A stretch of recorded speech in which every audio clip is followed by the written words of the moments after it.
2040 ആകുമ്പോഴേക്കും 20 ആളില്ലാ stealth jet സ്ക്വാഡ്രണുകൾ നിർമ്മിക്കുമെന്ന് വ്യോമസേന. ഭാവിയിലെ വ്യോമാക്രമണങ്ങളെ ഇത് മാറ്റിമറിക്കും. 2040 ആകുമ്പോഴേക്കും കുറഞ്ഞത് 20 സ്ക്വാഡ്രണുകളെങ്കിലും ആളില്ലാ സ്റ്റെൽത്ത് ജെറ്റുകൾ, അതായത് ആകെ 300-400 വിമാനങ്ങൾ എന്നിവ ഉൾപ്പെടുത്തുക എന്ന ധീരമായ പദ്ധതിയിലൂടെ ഇന്ത്യൻ വ്യോമസേന തങ്ങളുടെ യുദ്ധവിമാന തന്ത്രത്തിൽ വിപ്ലവം സൃഷ്ടിക്കാൻ ഒരുങ്ങുകയാണ്. 42 സ്ക്വാഡ്രണുകളോളം ആളില്ലാ ഫൈറ്ററുകൾ നിയമിക്കുക എന്ന വ്യോമസേനയുടെ ലക്ഷ്യത്തിൽ നിന്ന് വ്യത്യസ്തമായ ഈ സ്വപ്ന സംരംഭം ആളില്ലാ ജെറ്റുകൾക്കൊപ്പം പ്രവർത്തിക്കാൻ രൂപകൽപ്പന ചെയ്തിരിക്കുന്ന കൊളാബറേറ്റീവ് കോമ്പാറ്റ് എയർക്രാഫ്റ്റ് അഥവാ CCA മുതൽ ചെറിയ തന്ത്രപരമായ സ്റ്റെൽത്ത് ഫൈറ്റർ ബോംബറുകൾ, വലിയ ആളില്ലാ സ്റ്റെൽത്ത് ഫൈറ്ററുകൾ വരെ വൈവിധ്യമാർന്ന പ്ലാറ്റ്ഫോമുകൾ ഉൾക്കൊള്ളുന്നതാണ്. 1 ടൺ മുതൽ 13 ടൺ വരെ ഭാരമുള്ള ഈ പ്ലാറ്റ്ഫോമുകൾ വ്യോമസേനയുടെ ഭാവി രൂപപ്പെടുത്തുന്നതിലും ചൈന, പാകിസ്ഥാൻ തുടങ്ങിയ പ്രാദേശിക എതിരാളികൾക്കെതിരായ മത്സര സാഹചര്യങ്ങളിൽ അതിൻ്റെ കഴിവുകൾ വർദ്ധിപ്പിക്കുന്നതിലും നിർണായക പങ്ക് വഹിക്കുമെന്ന് ഒരു മുതിർന്ന വ്യോമസേന ഉദ്യോഗസ്ഥൻ സ്ഥിരീകരിച്ചു. 16 മുതൽ 20 വിമാനങ്ങളടങ്ങുന്ന 20 ആളില്ലാ സ്ക്വാഡ്രണുകൾക്കായുള്ള ഇന്ത്യൻ വ്യോമസേനയുടെ ഈ ദർശനം 3 പ്രധാന വിഭാഗങ്ങളെ ഉൾക്കൊള്ളുന്നു. അവ ഒരു നെറ്റ്വർക്ക് യുദ്ധമേഖലയിലെ വ്യത്യസ്ത റോളുകൾക്കായി രൂപകൽപ്പന ചെയ്തിരിക്കുന്നു. അതിൽ ഒന്നാമത്തേതാണ് കൊളാബറേറ്റീവ് കോമ്പാറ്റ് എയർക്രാഫ്റ്റ് CCAകൾ.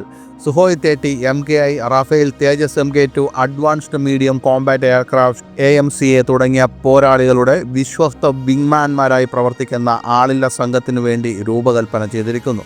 1 മുതൽ 5 ടൺ ഭാരമുള്ള ഈ പ്ലാറ്റ്ഫോമുകളിൽ സെൻസറുകൾ, ഇലക്ട്രോണിക് വാർഫെയർ സ്യൂട്ടുകൾ, ശത്രു വ്യോമ പ്രതിരോധങ്ങളെ നശിപ്പിക്കാനോ അടിച്ചമർത്താനോ ISR നടത്താനോ ലക്ഷ്യങ്ങളെ ആക്രമിക്കാനോ ബ്രഹ്മോസ് NG അല്ലെങ്കിൽ സ്മാർട്ട് ആൻറ്റി എയർഫീൽഡ് വെപ്പൺ പോലുള്ള ആയുധങ്ങൾ എന്നിവ ഉണ്ടായിരിക്കും. എതിരാളികളുടെ പ്രതിരോധത്തെ മറികടക്കാൻ അവയുടെ കുറഞ്ഞ ചെലവും മറ്റും ഉപയോഗിച്ച് 10 മുതൽ 12 കൊളാബറേറ്റീവ് കോമ്പാറ്റ് എയർക്രാഫ്റ്റ് സ്ക്വാഡ്രണുകൾ IAF ലക്ഷ്യമിടുന്നു.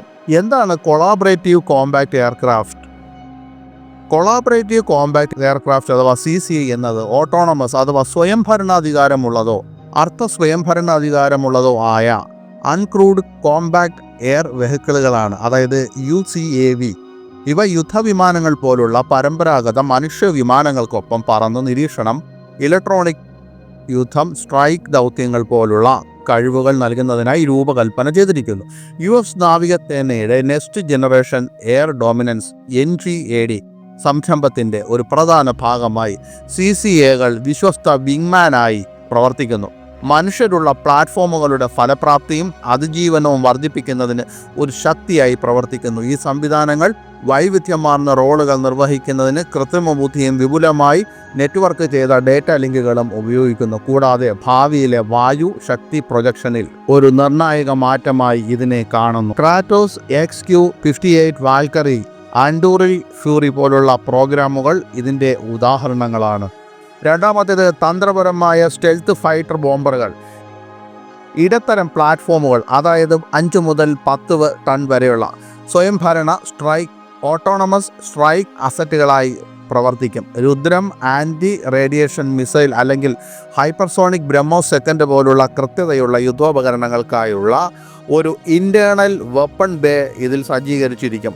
US XQ-58 വാൽക്കറി പോലുള്ള ആഗോള രൂപകൽപ്പനയിൽ നിന്ന് പ്രചോദനം ഉൾക്കൊണ്ട ഈ ബോംബറുകൾ ഉയർന്ന മൂല്യമുള്ള ലക്ഷ്യങ്ങളിൽ വ്യോമത്താവളങ്ങൾ, കമാൻഡ് സെൻ്ററുകൾ അല്ലെങ്കിൽ നാവിക ആസ്തികൾ ആഴത്തിനുള്ള സ്ട്രൈക്കുകൾ നടത്തുകയും കുറഞ്ഞ നിരീക്ഷണ ഡിസൈനുകളുള്ള റഡാറിൽ നിന്ന് രക്ഷപ്പെടുകയും ചെയ്യും. മൂന്നാമത്തേത് ആളില്ലാ സ്റ്റെൽത്ത് ഫൈറ്ററുകൾ. DRDOയുടെ ഘട്ടക് ആളില്ലാ കോമ്പാറ്റ് ഏരിയൽ വെഹിക്കിൾ പോലുള്ള ഭാരമേറിയ പ്ലാറ്റ്ഫോമുകൾ, അതായത് 10 മുതൽ 13 ടൺ വരെ 5ാം തലമുറ 5th ജനറേഷൻ മാൻഡ് ഫൈറ്റർ ശേഷിയിൽ പ്രതിഫലിക്കും.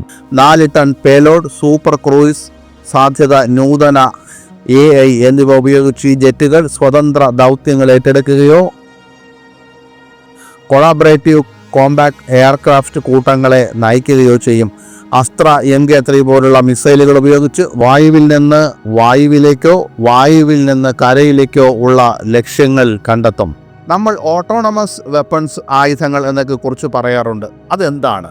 മനുഷ്യരുടെ ഇടപെടലില്ലാതെ ലക്ഷ്യങ്ങളെ സ്വതന്ത്രമായി തിരിച്ചറിയാനും തിരഞ്ഞെടുക്കാനും ആക്രമിക്കാനും കൃത്രിമ ബുദ്ധിയിലൂടെയും പ്രോഗ്രാമിങ്ങിലൂടെയും ലൈഫ് ഓർ ഡെത്ത് ഡിസിഷനുകൾ എടുക്കാനും കഴിവുള്ള ആയുധ സംവിധാനങ്ങളാണ് സ്വയംഭരണ ആയുധങ്ങൾ. എന്താണ് കൊളാബറേറ്റീവ് കോമ്പാക്ട് എയർക്രാഫ്റ്റ്?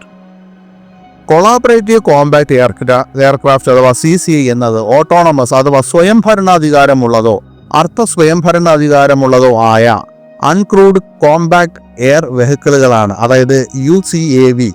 ഇവ യുദ്ധവിമാനങ്ങൾ പോലുള്ള പരമ്പരാഗത മനുഷ്യ വിമാനങ്ങൾക്കൊപ്പം പറന്ന് നിരീക്ഷണം, ഇലക്ട്രോണിക് യുദ്ധം, സ്ട്രൈക്ക് ദൗത്യങ്ങൾ പോലുള്ള കഴിവുകൾ നൽകുന്നതിനായി രൂപകൽപ്പന ചെയ്തിരിക്കുന്നു. US നാവികസേനയുടെ next generation air dominance NGAD സംരംഭത്തിന്റെ ഒരു പ്രധാന ഭാഗമായി CCAകൾ വിശ്വസ്ത വിങ്മാനായി പ്രവർത്തിക്കുന്നു. മനുഷ്യരുള്ള പ്ലാറ്റ്ഫോമുകളുടെ ഫലപ്രാപ്തിയും അതിജീവനവും വർദ്ധിപ്പിക്കുന്നതിന് ഒരു ശക്തിയായി പ്രവർത്തിക്കുന്നു. ഈ സംവിധാനങ്ങൾ വൈവിധ്യമാർന്ന റോളുകൾ നിർവഹിക്കുന്നതിന് കൃത്രിമ ബുദ്ധിയും വിപുലമായി നെറ്റ്വർക്ക് ചെയ്ത ഡേറ്റ ലിങ്കുകളും ഉപയോഗിക്കുന്നു. കൂടാതെ ഭാവിയിലെ വായു ശക്തി പ്രൊജക്ഷനിൽ ഒരു നിർണായക മാറ്റമായി ഇതിനെ കാണുന്നു. ക്രാറ്റോസ് XQ-58 വാൽക്കറി, ആൻഡൂറിൽ ഫ്യൂറി പോലുള്ള പ്രോഗ്രാമുകൾ ഇതിന്റെ ഉദാഹരണങ്ങളാണ്. നമ്മൾ ഓട്ടോണമസ് വെപ്പൺസ് ആയുധങ്ങൾ എന്നൊക്കെ കുറിച്ച് പറയാറുണ്ട്. അതെന്താണ്? മനുഷ്യരുടെ ഇടപെടലില്ലാതെ ലക്ഷ്യങ്ങളെ സ്വതന്ത്രമായി തിരിച്ചറിയാനും തിരഞ്ഞെടുക്കാനും ആക്രമിക്കാനും കൃത്രിമ ബുദ്ധിയിലൂടെയും പ്രോഗ്രാമിങ്ങിലൂടെയും ലൈഫ് ഓർ ഡെത്ത് ഡിസിഷനുകൾ എടുക്കാനും കഴിവുള്ള ആയുധ സംവിധാനങ്ങളാണ് സ്വയംഭരണ ആയുധങ്ങൾ. ഇങ്ങനെ കൊളാബറേറ്റീവ് കോമ്പാക്ട് എയർക്രാഫ്റ്റ്, അതുപോലെ സ്ട്രാറ്റജിക് സ്റ്റെൽത്ത് ഫൈറ്റർ ബോംബറുകൾ, അൺമാൻഡ് സ്റ്റെൽത്ത് ഫൈറ്ററുകൾ എന്നിവയുടെ കൃത്യമായ സംയോജനം ഇപ്പോഴും രൂപപ്പെടുത്തിക്കൊണ്ടിരിക്കുകയാണ്.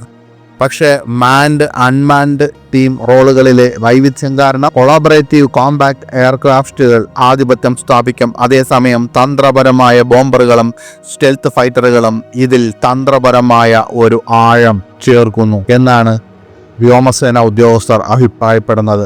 അതിർത്തിയിലെ ഏറ്റുമുട്ടലുകൾ പോലുള്ള കുറഞ്ഞ തീവ്രതയുള്ള സംഘർഷങ്ങളിലും രണ്ടു മുന്നണികളിലെ യുദ്ധം പോലുള്ള ഉയർന്ന തീവ്രതയുള്ള സാഹചര്യങ്ങളിലും ഈ സംയോജനം വളരെ ഫലപ്രദമാണെന്ന് ഉറപ്പാക്കുന്നു. 2030 ശേഷമുള്ള ഇൻഡക്ഷനുകൾ 2028 DRDO പ്രോട്ടോടൈപ്പുകൾ നൽകുന്നതിനെയും ഹിന്ദുസ്ഥാൻ എയറോനോട്ടിക്സ് ഔട്ട്പുട്ടുകൾ നൽകുന്നതിനെയും ആശ്രയിച്ചിരിക്കുന്നു.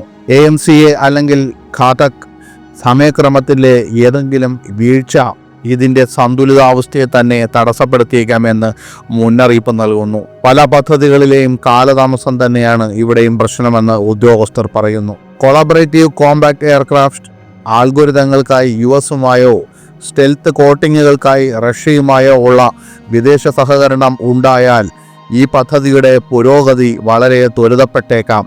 പക്ഷേ നമ്മുടെ ലക്ഷ്യമായ സ്വാശ്രയത്വത്തെ അപകടപ്പെടുത്തുന്നു.